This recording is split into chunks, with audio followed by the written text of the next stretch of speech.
Welcome to our online gathering. We're so glad that you could join us this morning. You know, it's really been a hard month for us as a local fellowship. We've lost a really, really dear friend, but we've been drawing comfort from God's goodness and kindness and his promises towards us. In fact, the Apostle Paul says that we don't grieve like those who have no hope, but we believe that Jesus died and he rose again, and he's going to bring back all of those who have fallen asleep with him when he returns. Our dear friend Pete, he loved Jesus with his whole heart, and he loved God's word because in it he saw Jesus revealed and made known. And he spent much of his adult life sharing this incredible knowledge that he had of Jesus with others. And so many lives, including our own, have been profoundly affected by Pete's generous and powerful ministry. And to that end, we want to naturally stop and pause, reflect and remember. And that's right. But I know at the same time, Pete would be encouraging us on, ever onward, ever forward, cheering us on as he stands alongside that multitude of witnesses that is spoken of in the book of Hebrews, to keep on going, to continue to make Jesus known and continue to make disciples who in turn become disciple makers.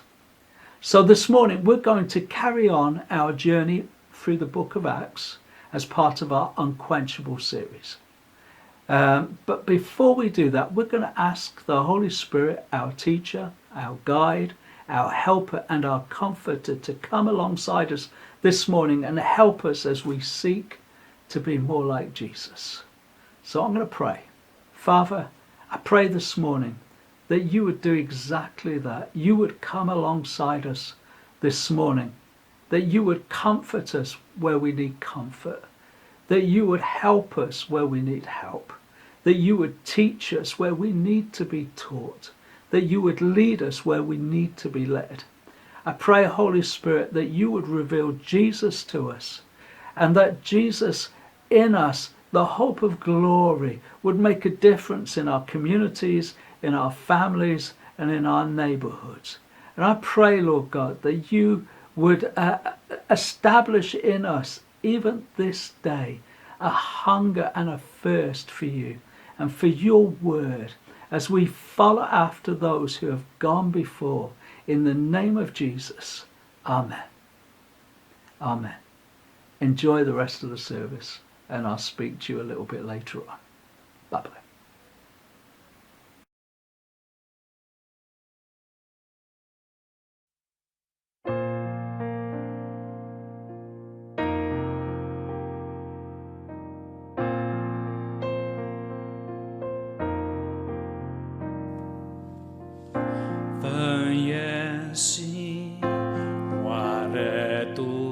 Arglwydd oes nebel ti'n deilwng yn wir, omolian ti, rhyfeddol yw dy gariad cryf.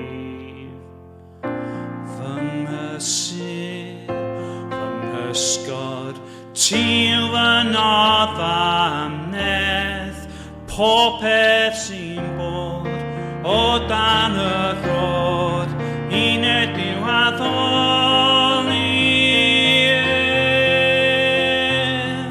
Bloeddiwch i Dduw, ddau arodd cenwch naw, neth ac ogoniant i ddenw rhonddaw, tlygar mynyddoedd a chni a môr, moliw nant denw. Fe o foledd a fo herwed dy waith, fedd garaf y arglwydd i diwedd y daith. Does dim yn debyg y trysor sydd yno ti.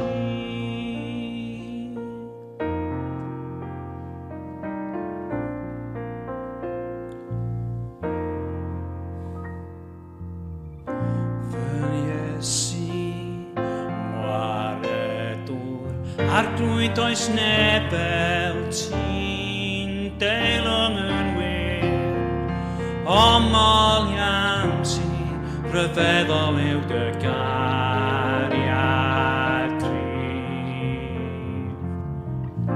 Fy nghysur, fy nghysgod, ti yw fy noddfa am nes, popeth sy'n bod o dan y rhod, uned yw addoliad.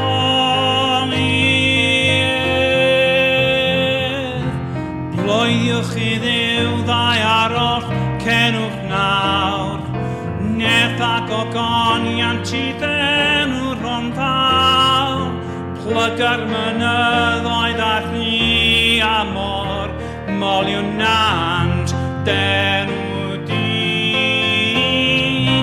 Fe oedd o leddaf oherwydd dy waith, fedd garaf y arglwydd i ddiwedd y daith, does dim yn debyg i trosor sydd yno ti.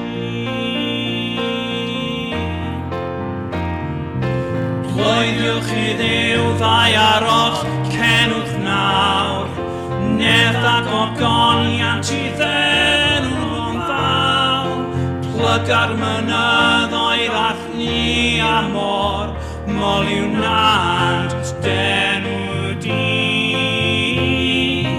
Fe oedd o leddaf oherwydd dy waith, fedd garaf y arglwydd i ddiwedd y daith, does dim yn debyg i'r trysor sydd yno ti.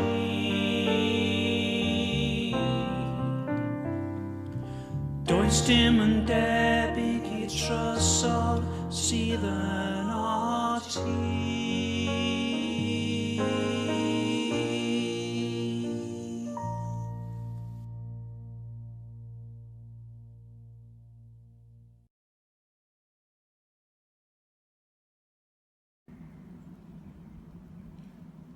Paul a Barnabas yn cael ffrau.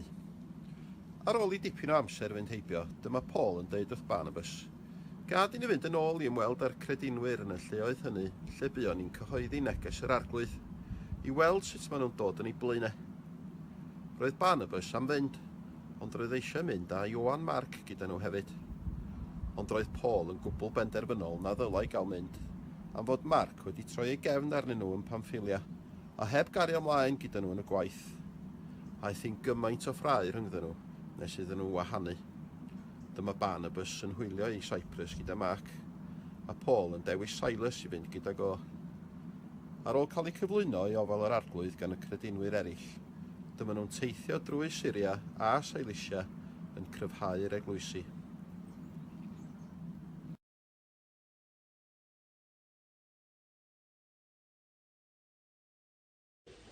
Acts chapter 15, verses 36 to 41. Paul a Barnabas yn cael ffrau. Ar ôl i dipyn o amser fynd heibio, dyma Paul yn deud wrth Barnabas, gad i ni fynd yn ôl i ymweld â'r credinwyr yn y lleoedd hynny, lle buon ni'n cyhoeddi neges yr arglwydd, i weld sut maen nhw'n dod yn ei blaenau. Roedd Barnabas am fynd, ond roedd eisiau mynd â Ioan Marc gyda nhw hefyd. Ond roedd Paul yn gwbl benderfynol na ddylai gael mynd, am fod Marc wedi troi ei gefn arnyn nhw yn Pamffilia, a heb gario ymlaen gyda nhw yn y gwaith. Several days later, Paul suggested to Barnabas that they return again to Turkey and visit each city where they had preached, to see how the new converts were getting along. Barnabas agreed and wanted to take along John Mark, but Paul didn't like that idea, as John Mark had deserted them at Pamffilia.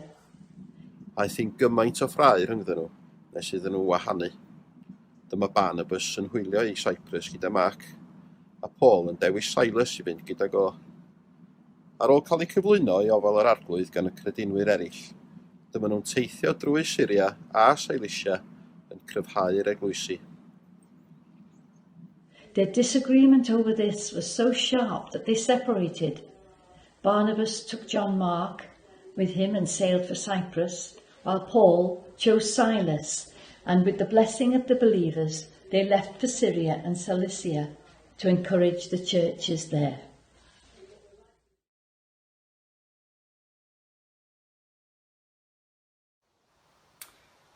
Bore da. Have a look with me at these pictures. What do they all have in common?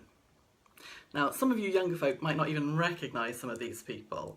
Let's just quickly go through them. There is Anthea and Eamon, Abbott and Costello, Simon and Garfunkel, Paul Simon and Art Garfunkel, Noel and Liam Gallagher, John Torode and Greg Wallace, and Mulder and Scully, or Gillian Anderson and David Duchovny. Now, what links all these pictures? Shout it out if you know. Anyone? Well, I'll tell you the answer. They were all famous double acts who fell out. Now, some of them were able to carry on working together, but they had kind of no personal relationship whatsoever outside of work. Some of them hardly ever spoke again. Well, why do I put a spotlight on these people first thing this morning? Now, some of you will have guessed. Today we come to that passage in Acts where Paul and Barnabas, our incredibly dynamic missionary duo, appear to have this giant argument and part ways. Conflict without an awful lot of resolution. And I, for one, am really pleased, actually, that Luke includes this story in his account of what happened. I guess he's got to give some kind of explanation for why Paul suddenly ditches his friend of 15 years and travelling companion of several years, and he takes off on his second missionary journey with some new fellow called Silas. It's also, I think, really helpful that Luke has included this, has included conflict in the Bible. It's so much a part, isn't it, of our human experience. And if you're old enough to have been part of a church for any length of time, you've almost certainly experienced conflict even within the church as well. Now, in some ways, why should we expect anything different? You know, we are a church that's made up of broken people and abject sinners like you and like me. I just think it's hugely helpful here that we are reminded that these men are not superheroes. They're just men. And as Matthew Henry helpfully puts it, even the best of men are but men. You know, men subject to passions as we are, faults as we are, failings as we are. And we're never going to be all of one mind until we get to heaven. And even then, I'm not sure how it works in terms of, you know, whether or not you prefer your next door neighbour's mansion's garden to another. I don't know. I just don't think we're going to be falling out over it. But another thing that I like about what we see here in the Bible is how it so clearly displays God's hand at work amidst the conflict, and how he indeed works things for his good and for his purposes. You know, how he's always a God of second chances. So let's set the scene. Gez told us last week about what happened at the Council of Believers in Jerusalem, where they're trying to deal with this positively explosive disagreement that was threatening to blow the new church wide apart. The issue of whether or not that the new believers should be getting circumcised and following those Jewish eating rituals and things like that. And it's causing this huge crack amongst the Christians. The first real fault line is appearing, yes, between Jews and Gentiles, but even within those groupings as well. They're falling out. The ironic thing is that Paul and Barnabas, on this huge issue of doctrine, are in complete accord. And they're arguing vehemently together on the same side against the men who are suggesting that these new Gentiles should be circumcised. Barnabas and Paul, Paul and Barnabas, their names have been intertwined now for years, synonymous with the spread of the gospel. They've endured persecution together. They've endured stonings together. They've risked their lives together, it says in verse 26. They've travelled for months and months and months at a time, dealing with each other's stinky bodies and feet and each other's odd habits and all those funny little personal traits that we have. You know, living really in and out of each other's pockets. I mean, maybe some of you grew up in the era that I did, where it was a really popular thing on your gap year to go interrailing with a friend or a group of friends, you know, around Europe. Well, it's this same sort of idea. You can maybe imagine what they've been going through in terms of their day-to-day relationship. You know, there's going to be fallings out as they travel around together. And now they've weathered this first big storm in the body of believers over the huge issue of circumcision, and yet this seemingly relatively petty issue as to whether or not a man comes with them on their next journey derails them. You know, Paul wants to revisit all of those new Christians in all the towns that they visited over the past 2 to 3 years, which, by the way, I think is brilliant. He has not just sown the seed, he wants to go back and check if it's growing, look to nurture it and give it some more teaching. He wants to go and look after them. He cares about their development. Are they staying faithful? Are their lives being transformed? It made me actually want to ask the question, what if Paul visited us now, having last been here a couple of years ago? Would he see development in our lives? Something for us to consider. Yes, so Paul wants to go on Missionary Journey, the sequel, part 2, but the problem is Barnabas wants to bring along John Mark. Now, John Mark featured in Missionary Journey, the original, but he left under a cloud at the end of scene 1. He didn't make it past Cyprus. But Barnabas wants to give his cousin a second chance, a clean slate, a do-over, as the Americans would say. But Paul wants none of it. Now here it becomes pure speculation. Luke, our author of Acts, does this amazing job of staying very neutral, very non-judgmental, very Switzerland over the whole thing. Actually, which is ironic, because did you know that actually you can be refused citizenship in Switzerland for being too annoying? Anyway, Luke doesn't take sides and he doesn't fill in any unnecessary details.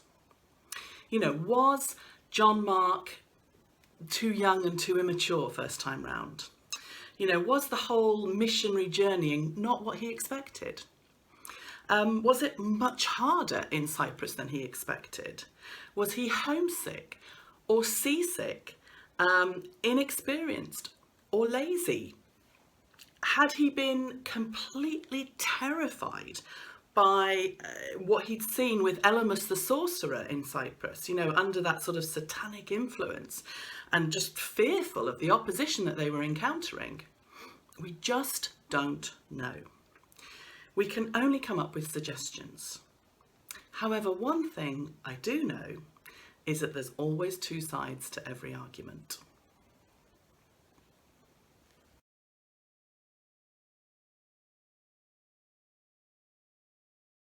Bless the Lord, O my soul, O my soul, worship his holy name.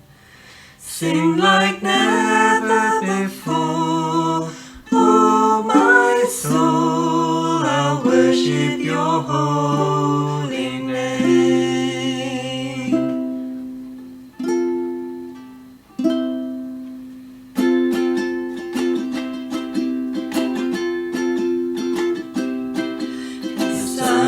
Comes up, it's a new day dawning.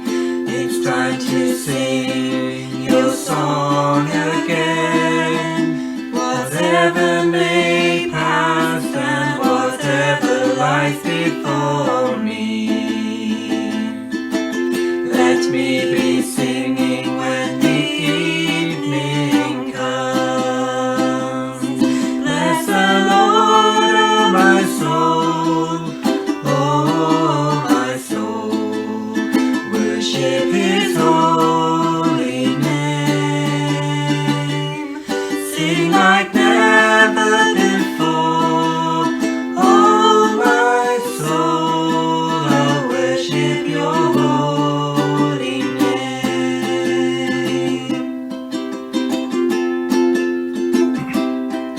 You're rich in love and you're slow to anger. Your name is great and your heart is kind. For all your goodness I will keep on singing. 10,000 reasons for my heart to find. Bless the Lord, oh my soul, oh my soul.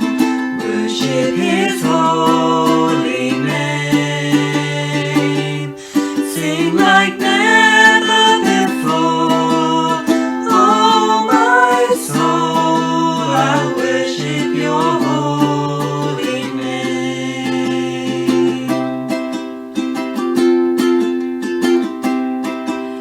And on that day when my strength is failing, the end draws near and my time has come, still my soul will sing your praise unending.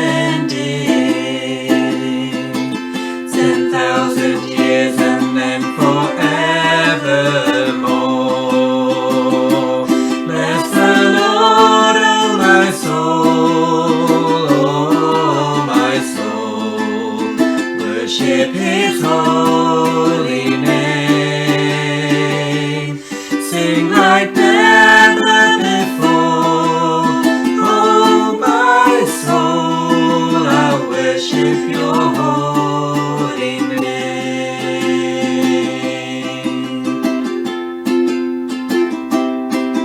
I'll worship your holy name.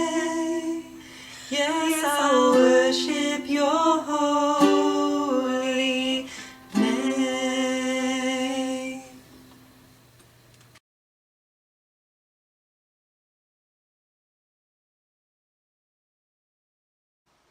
Paul may have felt utterly let down and disappointed by John Mark. John Mark may have felt totally out of his depth. But we end up with Paul and Barnabas locked in sharp disagreement, it says in verse 39. Now, character-wise, I think sometimes Paul gets a bad rap. I do think he probably was more of a spiky character, probably more likely to get people's backs up, if I'm honest. And Barnabas, of course, he's known, isn't he, for his warm, encouraging nature. After all, he was the only one to try and bring Paul to the disciples back in Jerusalem, to convince them that he had indeed been saved on that road to Damascus. He's the instigator, the encourager, the equipper, the advocate, patient with the failings of others. Paul is sometimes criticised for being so gospel-centred that the emotions and the opinions of people did not have the same importance to him as they did for Barnabas. However, don't fall into the trap of just thinking, oh, Barnabas is the good one, Paul's the bad one in this. Barnabas, who is known for his warmth and patience that makes him the son of encouragement, also gets sucked into an error in Galatians 2. You can look at that in your own time. So he's not without fault. I like how John Piper puts it at this point. John Piper says that Barnabas seemed to focus on the need and potential of Mark. Paul seemed to focus on the demands and the potential of the larger cause of the gospel, the honour of the mission. And I don't think we should see this as all bad. John Piper says it's the rancour and bitterness and resentment that is bad. But is it bad that, one mission agency perceives wisdom in one strategy and then another agency perceives wisdom in another strategy, so that actually two missionary agencies are formed? I think he makes a really valid point here. From here on, we have two separate missionary teams setting off. A fork in the road, if you like, a doubling of the spread of the gospel. And this disagreement hasn't stopped the spread of the gospel. If anything, it's doubled it. Barnabas and Mark head back to Cyprus, which I find really interesting. They've gone back to their home island again. And I don't think this was for comfort's sake. You know, we could think, oh yeah, they've gone for the easy option. But I actually think this was hard ground, as shown by their first trip there. And maybe, you know, there's some of you out there that can relate, you know, that actually family and friends can be the hardest ground of all that you can evangelize. Yeah. Paul, on the other hand, selects Silas. Now, he was one of the, if you remember from last week with Gez, he was one of the men that came up from Jerusalem, was sent to report on that council's decision. And Silas, again, it's interesting. If you read it, pick out the little words that are said about him, it says that he is a prophet and that he's an encourager. I actually think, again, Paul has selected a travelling mate with different gifts to his own. And off they go, back through Syria and Cilicia. And God's will is accomplished despite man's tendencies towards self. He is sovereign and he will accomplish his purposes. Paul may be a less likeable character, but he keeps the gospel pure for centuries, generations and generations of Gentile believers, including you and me. You know, the diverse body of Christ needs people with diverse strengths. When one is strong, he can help the other with areas where he is not as strong. Satan is going to try and sow discord. He will try and hurt the church both from without and from within. You know, we're all going to hold differences of opinions, views, ideas, notions of what is right and wrong, or what is wise or foolish. What is interesting is when you look at that church in Antioch, it is still in unity. There's been no split over, you know, one lot siding with Paul and the other lot siding with Barnabas. We see in verse 40 that Paul and Silas have been commended by the believers in Antioch.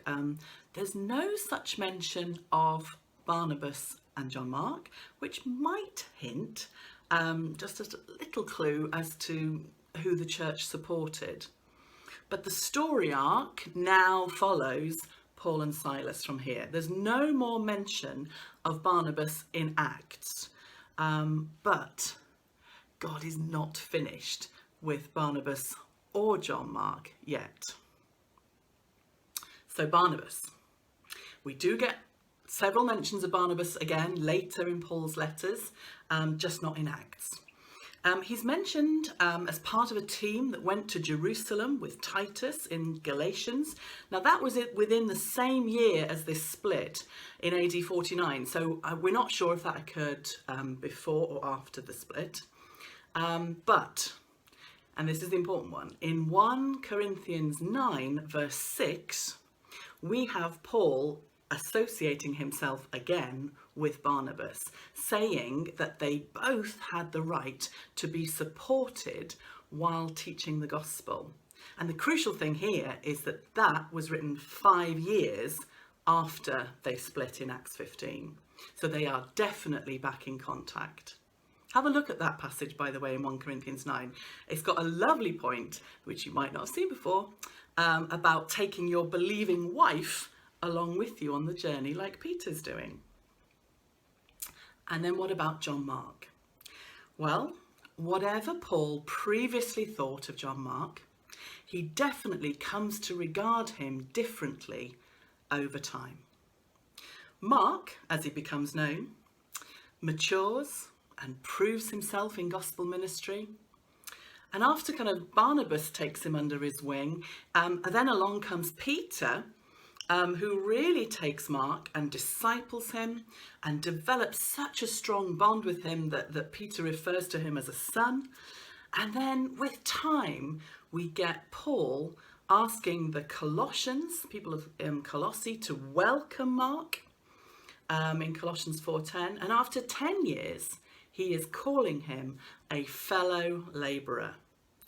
And when Paul is writing to a young pastor in Ephesus called Timothy, he says, get Mark and bring him with you, for he is useful to me in ministry. Well, what might have happened if Barnabas hadn't given Mark a second chance? We'd probably have no gospel of Mark. John Mark may have given up for good. Paul softens with age, experience, development in his walk with Jesus. And he then, he's famous for teaching passages to the Romans about living peaceably and forgiving each other in Ephesians. Now, I don't actually agree with those who say that Paul and Barnabas didn't get on. You don't stay friends with someone for 15 years, travel with them, stick together, live in places like Antioch together for years without getting on. Two good men could not agree on something. Both men are as passionate about God as each other. Two wonderful men of God got offended by each other. I just think they had this almighty row. And over time, I think they resolved it. And in the meantime, and this is just as important, God used their time apart massively, doubling the ministry teams, introducing far more people to the gospel, training and nurturing Mark, developing Silas, who we'll come on to look at in future weeks, softening Paul, and so much more. But you know what? I looked a little at people these days who don't get on. Christian leaders who are equally passionate about the calling on their lives to follow Christ, but just don't get on. One such example that I looked at was Elizabeth Elliot and Rachel Saint. Now, if you don't know their stories, you might have heard of Jim Elliot. He was a famous missionary to Ecuador, and Elizabeth's husband Jim and Rachel's brother Nate were one of 5 men who were speared to death. They were martyred. And these women, extraordinary women, then went and lived with the very tribe who had killed their relatives. And I read this fascinating article about how they just didn't get on, Elizabeth and Rachel. Can you imagine? Stuck in the middle of an Ecuadorian Amazonian tribe, living there together, I imagine in very close contact, and they didn't get on. One line struck me in the story of these 2 women, and I'll pop the link on the WhatsApp group later if you want to read this article for yourself. When they were asked by a nephew how they managed, how did you manage to not get on for so long? Rachel, near the end of her life, replied, I loved the Lord Jesus with all my heart, and I just learned to persevere in doing whatever he gave me to do. And Elizabeth said, when you don't know what to do to please God, just do the next thing and let God be God. Extraordinary. So what are our take-home points? I'm wrapping up now, don't worry. I actually think we can learn from both men, okay? First of all, be like Barnabas. Don't give up on those who've given up. Now, how important is this? Have you got a child who's given up? Don't give up on them. Have you got a sibling or a friend? Don't give up on them. You know, be known as that giver of second chances. And thirdly, we all drop out of things, either through fatigue or hurt feelings, or feelings like we're somehow a square peg being shoved into a round hole. But sometimes we need an advocate. So look out for times when you can be that advocate. And fourthly, about Barnabas, we are not defined by one act. Just let that sink in. You're not defined by one thing you've done. John Mark certainly wasn't. Okay, and then secondly, be like Paul. How can we be like Paul? Well, love the gospel fiercely, but also love people enough to care about their walk with Jesus. You know, look how he wanted to care for those new Christians. He wanted to go back and encourage them and develop them, all those things. And then secondly, how to be like Paul? Well, be willing to be wrong about somebody and to soften your attitude if needs be. And then lastly, well, what about when you're in doubt? Well, I really liked what Elizabeth Elliot said about that. Just do the next thing. You know, it might sound really simple, but sometimes in the midst of disharmony, discord, difficulty, strain, a difference of opinion, when it feels like there's just no way forward, well, sometimes we have to just take the next step forward and let the Waymaker get to work. Bless you this day. Amen.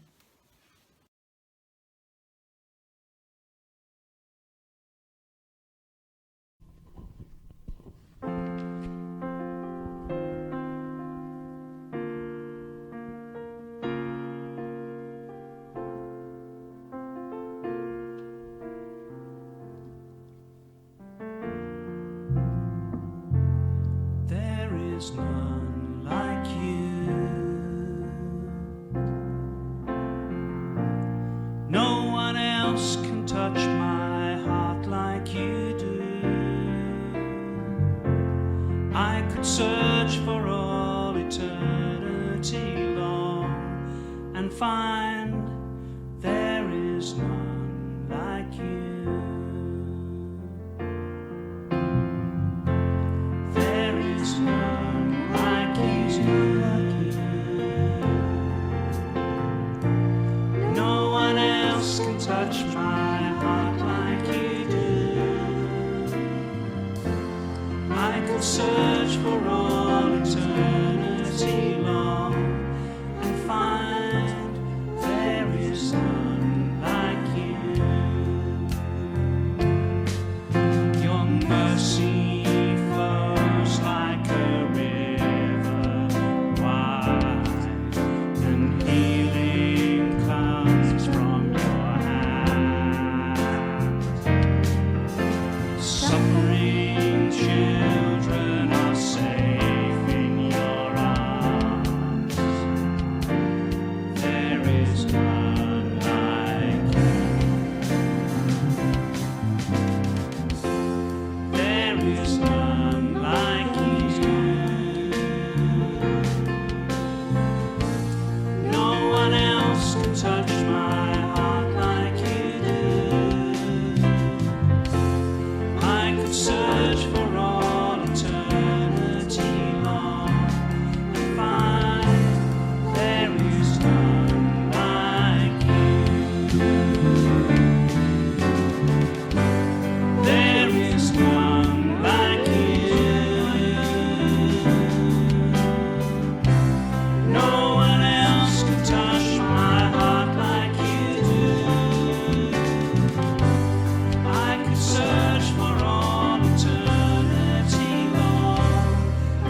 Welcome back. We hope that you've really been encouraged by what you've seen and heard this morning. I just want to say a big thank you for everyone who takes part week in, week out. Your efforts are deeply appreciated. We're going to take a short rest from our regular missional rhythms. You know what they are: blessing, eating, listening, learning and sending. But we'll be coming back to them in a fresh way, hopefully in a few weeks' time. In the meantime, I want to encourage you to grab that book that we gave out at Christmas to RCF members. If you haven't had a copy and you want one, let me know and we'll send you a copy. And just start to read through the first couple of chapters. And then we're going to refer to this often over the next few months. We're going to close now, like we often do, by praying the prayer that Jesus taught his disciples. And it came as a response to their question. Jesus teaches us how to pray. So we're going to pray this prayer. Our Father in heaven, hallowed be your name. Your kingdom come. Your will be done on earth as it is in heaven. Give us this day our daily bread, and forgive us our sins as we forgive those who sin against us. Lead us not into temptation, but deliver us from evil. For the kingdom, the power, and the glory are yours, now and forever. Amen. And now what we're going to do is we're going to pray the RCF prayer. This is something that we pray regularly when we meet together, and it reminds us that we're a part of a family. It also reminds us of our vision that we have as a church, to be a church without walls. So we pray it like this. Father, make us a church without walls, where Jesus Christ is the core of everything we do. Teach us how to love people better. Help us make disciples. Holy Spirit, equip us for reviving faith in our own communities. Keep us growing and maturing in you. Amen.